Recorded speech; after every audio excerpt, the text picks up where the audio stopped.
Welcome to New Arena, a space where athletes share their stories of navigating life beyond sports. This is episode 6 with Victoria Harris, a former Rutgers basketball player who went on to play professionally overseas.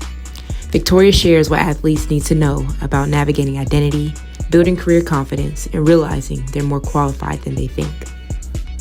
We are way more qualified than the normal average person, honestly. Yeah, the really non-sport person in college, sorry, shout out to y'all too, but we're more qualified. We're more qualified. Like, I used to be a part of the rec center, Doraville Rec Center. Okay. And I don't remember how old I was. I was like early elementary school, so probably like 2nd grade, 3rd grade. And I used to play out there. I remember that because I was like really good. Is that the moment where you knew that you can take the game to the next level? When was that moment where you knew you could take the game to the next level? That I can actually play in college? Like you can actually play for real? One summer it was, I think I was playing for Atlanta Select, you know, the black and gold and red. And we was like in 7th grade and we had played against, what was the name of the team?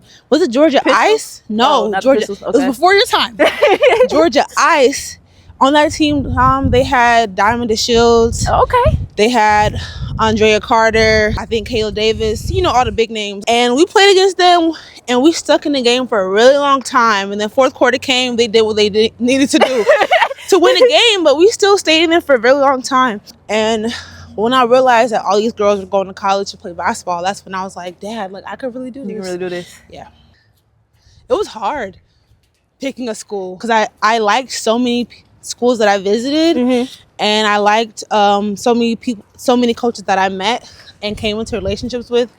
Yeah, some of them I got recruited since like 8th grade, and some like just for 2 years. So it was hard, but big time since 8th grade. Yeah, you know.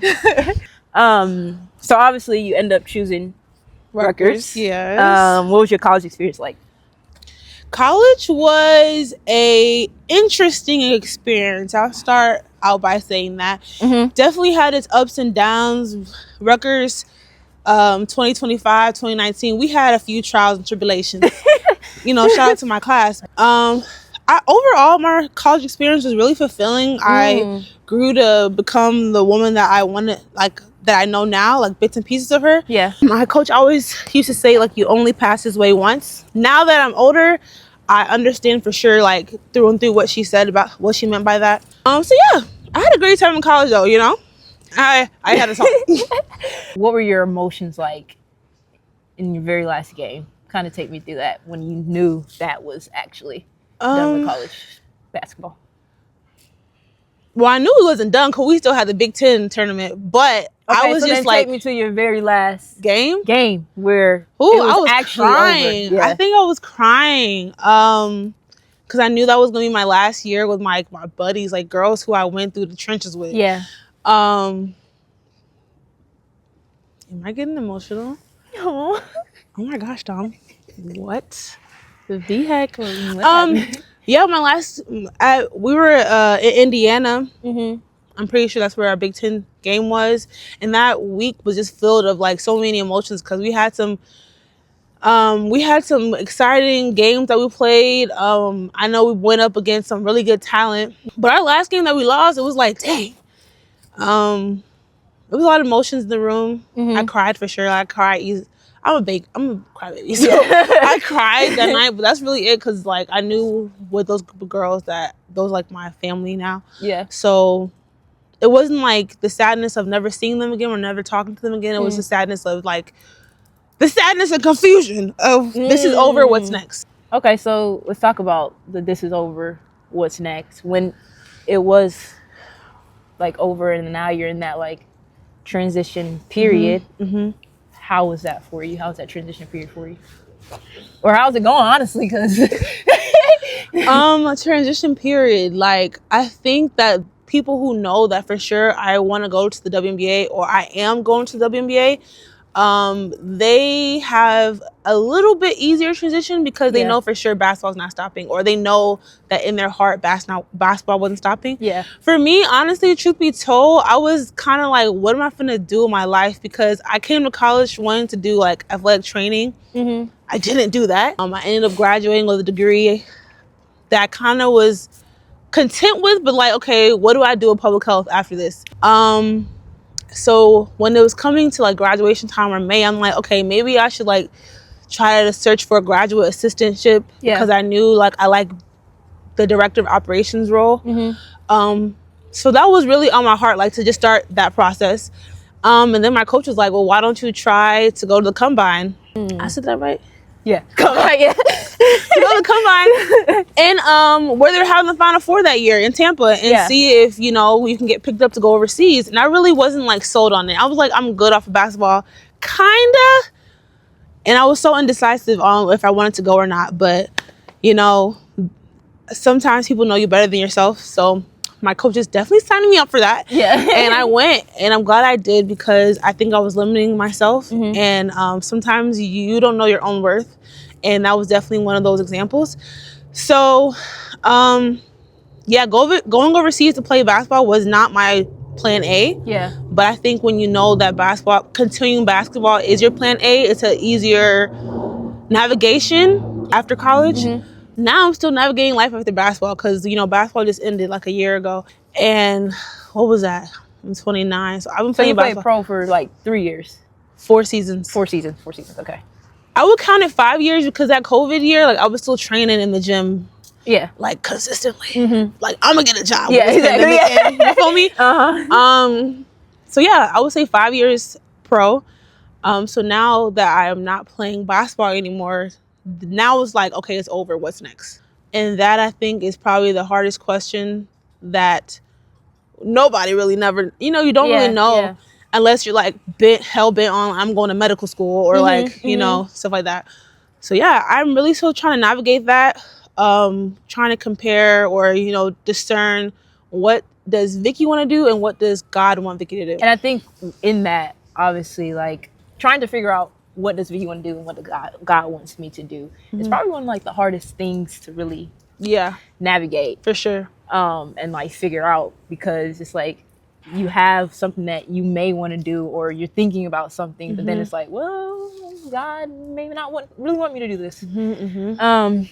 But so now, like you said, you're 1 year removed from the sport completely, and you're like trying to figure out the journey that you're supposed to be on.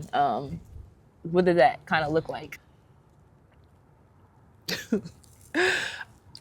It can be overwhelming at times. Okay. But it's also hopeful because you kind of have like a blank sheet of paper. Let's see, it's been almost 8 years removed from college. So it's like, okay, if you want to go back to college, you need them prereqs, babe. Yeah. You got to go back to school. Yeah. Okay, you're going back to school. Well, you need money. Okay, so you want to move here, you still need to figure this out. So it's kind of like a blank sheet. It is a blank sheet of paper. So it's overwhelming at times, but it's also hopeful because I know that there's things that God has placed in my heart that I want to do. And there's also things that I know that I'm good at doing. But it's like, okay, how can I do this in real life? So a mixture of both. Within the process of figuring things out and figuring out the direction you want to go, would you say that a lot of the things that you learned while playing basketball has kind of helped you with that? Or have you felt like, not confused, or like felt like maybe you weren't able to do enough because you were playing basketball? If that makes sense. School-wise, I think so. I think school-wise, I wish that I took school seriously. Like I was a good student, but I think I should have been more intentional on what to do with, like, how do you curate your degree? Okay. Because you can do what you want to do in college, really. Any whether you're playing sports or not. Even if you're playing sports, like you can do whatever degree you really want. But I think that I should have been more intentional on sitting down, like, okay, what do you want to do post-college? But I don't think it's talked enough about. Got you. Honestly, like, I think what is it, academic spaces and athletics can do a little bit better with like maybe curating things for student athletes to figure out what they like, what they're interested in, and what degree pairs with that. Yeah, for sure. Instead of just like free balling and doing what you think you know. Because, bro, we're 18, 19. Exactly. We don't know, for real. So I think degree-wise, I wish I would have been better. I don't think I was as prepared as I wanted to be. Okay. Or that as I needed to be at the time. But I think like when it comes to dealing with life, I don't know what everybody else coach, but my coach, I don't know. We just went through some stuff that only our experiences could teach us about life, like perseverance, resilience, working hard, and you know the benefits of that, reaping what you sow, whether it be you sowing nothing and you reaping nothing, or you sowing a lot and you're reaping a lot. So yeah, I think college prepared me in that way, like life ways for sure. Got you. And then like obviously hindsight is always like 2020 For sure. Like you always like wish you could have done things differently, like you said, like potentially actually taking meaningful classes or like picking a degree that would actually set you up for the future. Not saying that we did or didn't do that, but just in general. But for current collegiate athletes, if you can give them like one advice about pertaining to like the transition and what to expect, what would you tell them? Dear current college student athlete, I would tell you to be intentional with your time in college, because that time does pass, and it passes faster than you actually think it does. I would say show up with intentionality every day, knowing that this time does end. Save that money. The money you get in college, you don't really need it. The clothes you be buying, you don't really need it. So save. Take a personality test and a career test early on in college, so you know what pairs good with your personality. Get a degree that you can make money with post-college and don't have to go back to college, because who wants debt? That's what I would tell them. Like 9 times out of 10, anyways, take the career and personality test. And also to just have fun. Like, yeah, for sure. It's a sport. Have fun. If you're not having fun, it's not gonna be a fun time looking back. And half the time your coaches are just saying things to help you and make you better. Nothing they say is that serious. That's really it. And you know, the real world is waiting for you. And for 4 years, the real world is waiting for you. And the real world is not as forgiving as your coaches are, or your student athlete bubble. So enjoy it, but prepare yourself for the real world when it comes to savings, when it comes to intentionality on the classes you take and the degree you have. Yeah. So Go ahead. what I would tell, the last thing I would tell, I should write a book about this for real. I'm kidding. What I would tell a current college student athlete, what I would tell them is that remember that your identity has been soaked into being a student athlete for a long time. Most likely, if you're in college, you've been playing sports since like 8 years old. So when the time does end, give yourself grace on figuring things out. And speaking of identity, for you, like you mentioned, like our sport has just been surrounded. I mean, our identity has been surrounded by our sport. So for you, like, have you found ways, or like how were you able to like remove yourself from that and shape your own identity? Girl, I'm still trying to do that now. Because, you know, let's see, it's going on 2 years of not playing at a high level. Yeah. Or not playing professionally. It's going on 2 years. So I am still trying to find who I am, like personality wise. Yeah. Or like, you know, but like, who is Vicky and what does Vicky want to do in the world outside of basketball? Because like I know for so many years my identity has been basketball. Yeah. Vicky the basketball player, my cousin the basketball player, Vicky the mother, my cousin the mother, my daughter the mother. You know, being a basketball player is not just the best part of me. being a mother for sure is not just the best part of me. Yeah. You know, so it's like I think now I'm just understanding that I have many identities. So yeah, just navigating truly the things that I desire to do, you know, and just having fun with that and not taking it so seriously. Because we're young. I mean, we in the ending of the 20s, but we still young. You know, so I think when it comes to identity, just remembering that there's different chapters of your life that are going to soak up who you're meant to be in that season. And I'm grateful that, you know, for my 20s and my 10s and, you know, just up to now, that I've been blessed with the opportunity to be identified as, you know, a professional basketball player, a collegiate basketball player, a student athlete. But I know that going into my 30s, that's just not who I am anymore, and I'm okay with that. Our lives as a basketball player, softball player, whatever it is, a student athlete, like you said, like it was a really good feeling. Like you in college, yeah, like I'm a student athlete, like I play basketball. But now it's almost not like forgetting that part of your identity, but more so like expanding it. Like, yes, I am a basketball player, but that's just a small part of who I am. Yeah. And keeping that with you, because like I think a lot of times as athletes we feel like we have to completely remove that title once we're done, but it's still a part of us. It's just also like and it gets you in the door. It gets you into rooms. Yes. When you sprinkle that student athlete, or I play that child, I've got so many interviews off of that. And in the interview, they're like, "Oh, I see that you played at Rutgers University." Yes. What do you want to know? You know, so that definitely gets you in the room. People love athletes of all sorts, you know. And if you find that person, you just run with it. I promise you'll get the job every time.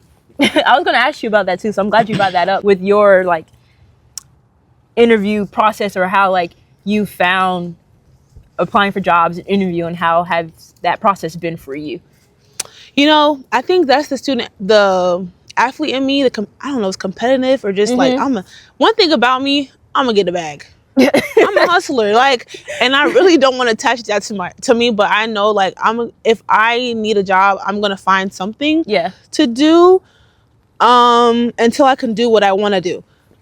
So when it comes to like finding jobs, I've been blessed to have jobs with using my degree. Now I'm blessed to have a job where I know how I want to pivot moving forward using it.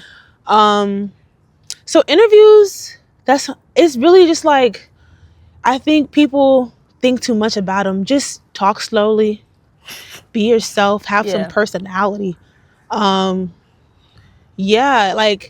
I'm not sure, because a lot of my interview process, I just show my personality. I smile. It's really vague. And 75% of the time I get the job. Like, if the job, my belief is if the job is for you, it'll be for you. If it's not, that's not where God wants you to be in right now. That's how I deal with the no's. So yeah, interviewing as an adult, it's hard. The job market is trash right now. So if you got a job, be patient. Don't leave it yet.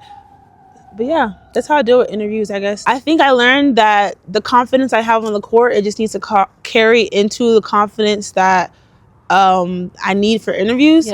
And though I may not be qualified completely on paper, because, you know, you can coming out of college and you apply for a job, they're going to ask you for experiences, your last job. You got to figure out how to take your student athlete things that you did in college, the awards you won, or where you played, and just run with it. And I'm pretty sure like ChatGPT will be your best advantage for that. But you're way more qualified than a normal average person, really, without having the experience. Because as a collegiate athlete, you have to wake up on time to get to your job, playing your sport. You got to get up to go to school. You got to get up to go to practice. After practice, you have to be on time to class. After class, you have to be on time to go maybe your individual workout. And if you even really great, you making that time to come in the gym to shoot, then you're disciplined. Yeah, you're disciplined. You're disciplined. You have time management. You have teamwork abilities. you're committed because you've been playing the sport for years. Mm-hmm. You're reliable. You have a lot of skills, actually. Student athletes have a lot of skills. So we are way more qualified than the normal average person, honestly. Yeah, the really non-sport person in college, we're sorry, shout out to y'all too, but we're more qualified. We're more qualified. We are. And I was talking to somebody else about that too. It's like, it's really a mindset shift. Yeah. Of believing that we actually are, but it's that mindset shift, because a lot of times in college, like, you hear non-student athletes like getting internships, like all these interviews, like working part-time or full-time at the same time as going into school. And like for us, it's like, yeah, we're playing, and then once we're done, it's like, oh shoot, I didn't do any of that. But can you imagine, like, I mean, I do that because I can't even do that for real, but it just felt good. A normal person in college, they're working, you know, they're part-time to pay for school or their internships. But, you know, hard is hard. So we pick our own hard. Exactly. They're hard and our hard. I mean, it's two different hards, but I just think ours is harder. And I'm biased with that. But I am too. But no, yes. All you said was right on par. And like I mentioned, it's a lot of athletes deal with that. So you saying just be confident in what we have is enough. Yeah, for sure. You are enough. You are more than enough. Period. You're more than enough. All right, so last question for you. You kind of already semi-answered this question already. But you got 30 seconds left on the clock. Who is Victoria Harris now? What are you passionate about? Where is your new arena? Or are you still on the journey of figuring it out? Victoria Harris now is a mother. I'm a mother first. I'm also hopefully to be a coach. I'm really passionate about coaching, which is crazy because in college I really never thought I would be a coach. But hopefully to be a coach one day. I'm really passionate about that. Like, I did that for a brief time this summer, and it really fulfilled me, teaching the girls and then them also teaching me. So hopefully do that one day. And I'm also passionate about just giving back to the community, or giving back to those who don't necessarily have it, or those, something like that. I don't know, like giving back in general. It's a broad term, but just giving back. Like, I love what I do now. So now I'm a teacher. I teach ESOL students, which is teaching English as a second language. And all of my students are Spanish speaking, and a lot of them moved to America within like 2-3 years. And nice. Yes, they are a handful, but I love them kids down bad. And I think I really connect with them just because, like, I guess my family, we immigrated to America too. So that connection of like, oh wow, like, I see how my parents had to like navigate newness, and also too being abroad for 5 years. I was always the odd one out, you know, if I wasn't with Black people, I was always the odd one out. So I just connect with them a lot of like the newness and the language barrier and learning. I love teaching them and like them understanding something. And them like, Miss Harris, like I got it. I'm like, you do. So I don't know, I'm passionate about that. And I never thought I would be a teacher. So never thought I'd be a teacher, never thought I'd be a coach. And those are two things that I'm passionate about now. And they're kind of like, you know, similar. Yeah, for sure. So I'm a mother, I'm a teacher, and hopefully I'll be a coach. Love that. Thanks. Well, whether you're still playing or in transition, your next arena starts here. Link in my bio. We out. Woo! Woo! Where's your new arena? In the classroom. On the field. I don't know. Oh, we're still recording? I don't know what he doing. I'm done. That was fun. Try not to. I see that, girl. Shiver. Try not to shiver. Next time, you need to bring a jacket.